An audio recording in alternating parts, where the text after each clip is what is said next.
Hi guys, welcome back to my channel. मैं हूँ सृष्टि खेड़ा और इस वीडियो में हम बात करने वाले हैं एमबीबीएस इन उज़्बेकिस्तान के बारे में। This is one of the highest demanded videos ever. बहुत सारे बच्चे मुझे कमेंट सेक्शन में बोल रहे थे कि मुझे एमबीबीएस इन उज़्बेकिस्तान के बारे में वीडियो बनानी चाहिए। So here I am with the same. Before I go ahead in the video, I want to ask you guys, क्या आप भी एक ऐसी कंट्री के ऑप्शन के बारे में सोच रहे हैं जो इंडिया के पास में हो, सारे एनएमसी रूल्स को फॉलो करे और कम बजट में अवेलेबल हो? If yes, do let me know in the comment section. Otherwise आपके माइंड में अगर कोई और यूनिवर्सिटी, कोई और कंट्री, कुछ भी है, आप मुझे कमेंट सेक्शन में बता सकते हैं and I will make a video on that. I hope कि आप सबने कमेंट कर दिया होगा। Now let's get into it. इस वीडियो में हम overview of the country Uzbekistan, उसके इंफ्रास्ट्रक्चर, उसके यूनिवर्सिटी, उसका budget, NMC rules, entry requirement, सब कुछ डिस्कस करने वाले हैं end to end. So make sure you watch this video till the end ताकि कोई भी इंफॉर्मेशन मिस ना हो। सबसे पहले हम बात करने वाले हैं उज़्बेकिस्तान एज अ कंट्री के बारे में।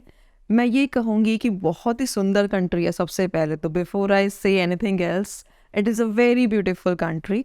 और अच्छी चीज़ ये है कि हमारे देश से, हमारी कंट्री से काफ़ी पास है। It is hardly 3.5 hour flight from Delhi to Tashkent. तो अगर हम डायरेक्ट फ़्लाइट लेते हैं तो सिर्फ 3.5 घंटे में पहुंच जाते हैं। तो जो भी पेरेंट्स ये सोचते हैं ना कि हम बच्चे को बहुत ज़्यादा दूर ना भेजें, in case of any emergency we should be close to our near ones, तो उस केस में MBBS in Uzbekistan is a very good option for you. इसके अलावा एक बहुत अच्छी बात यह है कि वहाँ की जो पॉपुलेशन है वो काफ़ी ज़्यादा है। इट इज़ अप्रॉक्सीमेटली 3.5 करोड़, जिससे होता क्या है कि आपको क्लिनिकल एक्सपोजर जो है वो काफ़ी ज़्यादा अच्छा मिल जाता है। क्लिनिकल्स के लिए आपके पास बहुत सारे हॉस्पिटल्स भी अवेलेबल है। Obviously that depends on the university as well, उसके बारे में हम आगे बात करेंगे। बट अदरवाइज़ अगर मैं ओवरऑल देखूँ तो कंट्री की पॉपुलेशन ज़्यादा होने की वजह से आपको जो हैंड्स ऑन एक्सपीरियंस मिलता है या फिर जो क्लिनिकल एक्सपोजर मिलता है वो काफ़ी अच्छा मिलता है। अगर मैं बात करूँ वहाँ की करेंसी के बारे में, उज़्बेकिस्तानी सोम वहाँ की करेंसी है। कंपेयर टू इंडिया काफ़ी वीकर करेंसी है। इससे फ़ायदा क्या होता है कि आपके जो लिविंग एक्सपेंसेस हैं वो काफ़ी कम हो जाते हैं कंपेयर टू इंडिया। अगर आप इंडिया का 1 रुपया दे के जाएंगे तो वहाँ पे आपको अप्रॉक्सीमेटली 140 उज़्बेकिस्तानी सोम मिलेंगे, जो कि सुनने में लगता है कि बहुत ज़्यादा पैसे मिल रहे हैं, बट ऑब्वियसली वहाँ पे जो चीज़ों के प्राइस है वो भी वैसे ही हैं। बट कंपेयर टू इंडिया काफ़ी सस्ता पड़ेगा आपको वहाँ पे रहना खाना। तो ये एक अच्छी बात है कि जिसकी वजह से बजट पे ऑब्वियस से फ़र्क पड़ता है। इसके अलावा अगर मैं बात करूँ उस कंट्री के वेदर के बारे में, तो बहुत ज़्यादा डिफरेंसेस नहीं है इंडिया से। मैं यही नहीं कहूँगी कि बिल्कुल सेम है। It is not exactly same as India, but it is similar to India. Similar in the sense कि फॉर एग्जांपल अगर इंडिया में गर्मी है तो उस टाइम में वहाँ पे भी गर्मी होती है। टेम्परेचर जो है गर्मियों में अप्रॉक्सीमेटली 25 to 35 डिग्रीज़ के बीच में रहता है। And if I talk about winters, वहाँ पे स्नोफॉल भी होती है जो इंडिया में थोड़ी कम होती है। इंडिया में कुछ ही जगहों पे स्नोफॉल होती है, बट उज़्बेकिस्तान में, पूरे उज़्बेकिस्तान में स्नोफॉल होती है विंटर्स में। And the temperature goes maximum up to -10 degree Celsius. जैसे कि इंडिया में अगर हम देखेंगे तो बहुत सारी स्टेट्स में -2 -3 भी जाता है। सो -10 is still something that you can survive, और आपको ऐसा नहीं लगेगा कि बहुत ज़्यादा ठंड है। लाइक फॉर एग्जाम्पल बहुत सारे बच्चे ना ये कहते हैं कि हम रशिया इसलिए अवॉइड कर रहे हैं क्योंकि टेम्परेचर काफ़ी एक्सट्रीम है, like it goes up to -20 there. तो आप उस चीज़ से बच सकते हैं when you choose MBBS in Uzbekistan, क्योंकि जो वेदर कंडीशन है is not exactly same but very similar to India. तो ये एक एडवांटेज है।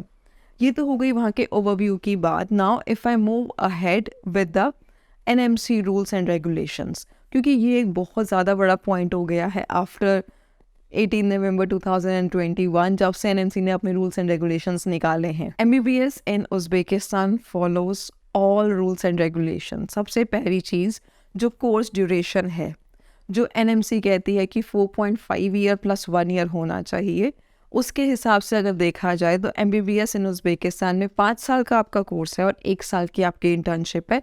तो total duration is 6 years that follows NMC rules. दूसरी चीज़ कहते हैं कि आपका पूरा कोर्स इंग्लिश मीडियम में होना चाहिए। एमबीबीएस इन उज़्बेकिस्तान के केस में आपका जो पूरा कोर्स होगा वो इंग्लिश मीडियम ही होगा।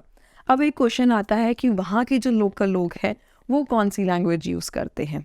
देखो वहाँ के जो लोकल लोग हैं वो उज़्बेकी भी यूज़ करते हैं और वो रशियन भी यूज़ करते हैं। रशियन इसलिए यूज़ करते हैं, ऑब्वियसली यूएसएसआर का पार्ट रहा है उज़्बेकिस्तान, तो बहुत सारे लोग आज भी रशियन में बात करते हैं। तो इसीलिए ही फर्स्ट ईयर से आपको अपने पढ़ाई के साथ साथ आपको जो लोकल लैंग्वेज है वो सिखाई जाती है। बट आपकी जो पढ़ाई है, पूरी की पूरी पढ़ाई, आपके बुक्स, आपके लेक्चर, सब कुछ कंप्लीट इंग्लिश में होता है। तो इसलिए आपको डरने की कोई ज़रूरत नहीं है। Local language is just for your help, कि अगर आप कहीं बाहर जा रहे हैं तो आपको लोकल लैंग्वेज की ज़रूरत पड़ेगी, तो इसलिए आपको लोकल लैंग्वेज सिखाई जाती है। तो that also comes under NMC rules. आपका जो पूरा का पूरा कोर्स है वो इंग्लिश मीडियम है and hence it is compliant with the NMC rules and regulation. उसके बाद बारी आती है कि आप जिस यूनिवर्सिटी में जा रहे हैं वो WHO लिस्टेड होनी चाहिए। We are study abroad campus make sure कि आप जिस भी यूनिवर्सिटी में जाएँ वो WHO लिस्टेड हो, ताकि आपको कोई प्रॉब्लम ना हो। You can leave that point on to us. MBBS in Uzbekistan अगर आप चूज़ करते हैं तो बहुत सारी यूनिवर्सिटीज़ वहाँ पे ऐसी हैं जो WHO लिस्टेड है, तो इसलिए कोई प्रॉब्लम की बात नहीं है, आपको WHO लिस्टेड यूनिवर्सिटी में ही एडमिशन मिलेगा। Then comes the main point that is about licence to practice.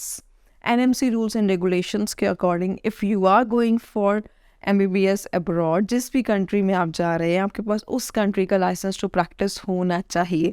So when you choose to do MBBS in Uzbekistan, it is very good thing that you are getting licence to practise. अब आप पूछेंगे कि उसके लिए मुझे कुछ exam देना है और मुझे कुछ एक्स्ट्रा एफर्ट करना है।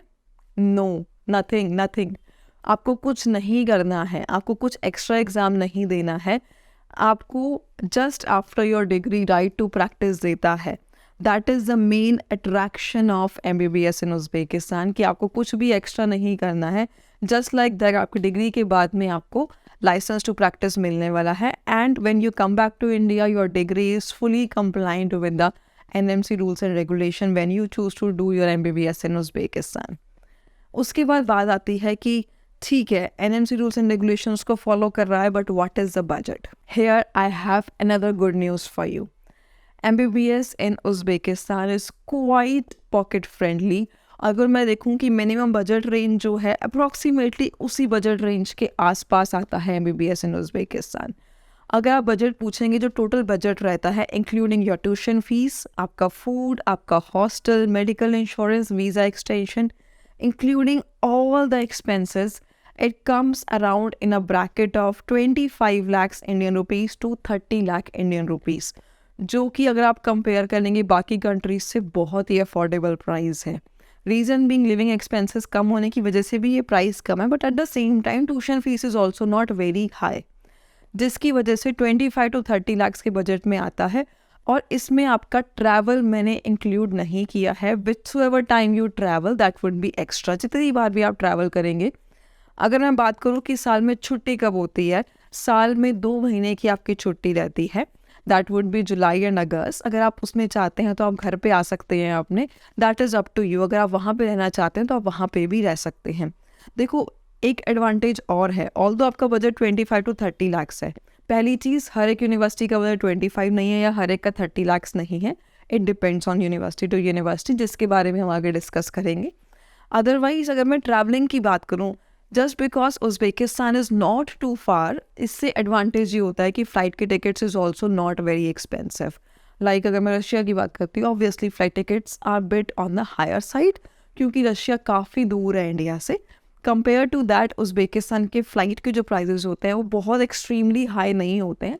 It still comes under a range of 25,000 to 30,000 की रेंज में अलग अलग फ़्लाइट का ऑप्शन आपको मिल जाते हैं। ऑब्वियसली बहुत सारी चीज़ों पे डिपेंड करता है, किस क्लास में आप ट्रैवल कर रहे हैं, कितना लगेज आप ले रहे हैं।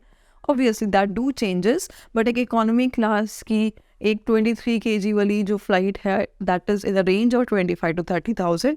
बाकी ऑब्वियस है फ़्लाइट के प्राइजेस तो बहुत ज़्यादा फ्लक्चुएट करते हैं, जितना लेट आप बुक कराएंगे उतने ज़्यादा प्राइजेस होंगे। That is variable. I just want to give you an idea कि बहुत ज़्यादा बजट जो है आपका स्पाइक नहीं होने वाला है ट्रैवल की वजह से। सो 25 to 30 lakhs is what your university charges, that includes your tuition fees, food, hostel, medical insurance, visa extension, आपका ट्रैवल, और आपको जो पर्सनल एक्सपेंस है वो इसके अलावा एक्स्ट्रा रहेगा। पर्सनल एक्सपेंस भी ऑब्वियस है कि बहुत एक्सपेंसिव कंट्री नहीं है तो बहुत ज़्यादा नहीं होने वाला है। So if you are looking for a budget friendly option जो इंडिया के पास हो और सारे NMC रूल्स को फॉलो करता हो, MBBS in Uzbekistan is an answer for you. तो ये एक बहुत अच्छी चीज़ है। उसके बाद मैं बात करना चाहूँगी वहाँ की यूनिवर्सिटीज़ के बारे में। वहाँ पे the most recommended one would be Tashkent medical academy. अब मैं ताशकेंत ही क्यों कह रही हूँ, उसके पीछे रीजंस हैं। सबसे पहली चीज़, दिल्ली टू ताशकेंत डेली फ़्लाइट जाती है, मतलब कि हर दिन वहाँ पे फ़्लाइट जा रही है। बाकी सिटीज़ में अल्टरनेट डेज पे फ़्लाइट जा रही है, दैट इज़ वन थिंग। उसके अलावा अगर आप वाया ताशकेंत भी किसी और सिटी में जाते हैं तो आपका ट्रैवल टाइम बढ़ जाता है। अगर आप ताशकेंत में ही रहते हैं तो आपका ट्रैवल टाइम कम रहता है। Being the capital of the country, the exposure is very high, population high है और हॉस्पिटल्स जो हैं उस एरिया में ज़्यादा हैं। अगर आप ताशकेंत मेडिकल एकेडमी की बात करते हैं तो उसकी और भी ब्रांचेज हैं, but our recommendation is to go for the one that is in Tashkent, क्योंकि ऑब्वियस है कि आप कैपिटल में जा रहे हैं तो आपको ज़्यादा एक्सपोजर मिलेगा और ज़्यादा अच्छी क्वालिटी ऑफ एजुकेशन मिलेगी। अदरवाइज़ और भी ऑप्शंस हैं, जैसे कि आपके पास समरखंड स्टेट मेडिकल यूनिवर्सिटी है, ये भी एक अच्छी पब्लिक यूनिवर्सिटी है जो आपको एक अच्छा एक्सपोजर दे रही है। उसके अलावा ऑप्शन है आपके पास फरगाना का ऑप्शन है, अंडीजान का ऑप्शन है, बुखारा का ऑप्शन है। These are also the options that are available there. अगर आप भी कुछ ऐसी ही यूनिवर्सिटी में एडमिशन लेने के बारे में सोच रहे हैं, you can give us a call any time on the numbers given on the screen below. या फिर MBBS इन उज़्बेकिस्तान के बारे में आपको कुछ और जानना है, कुछ और इंक्वायरी, और in general if you have any inquiry, feel free to contact us on the numbers given on the screen. Till the next video, I would say goodbye.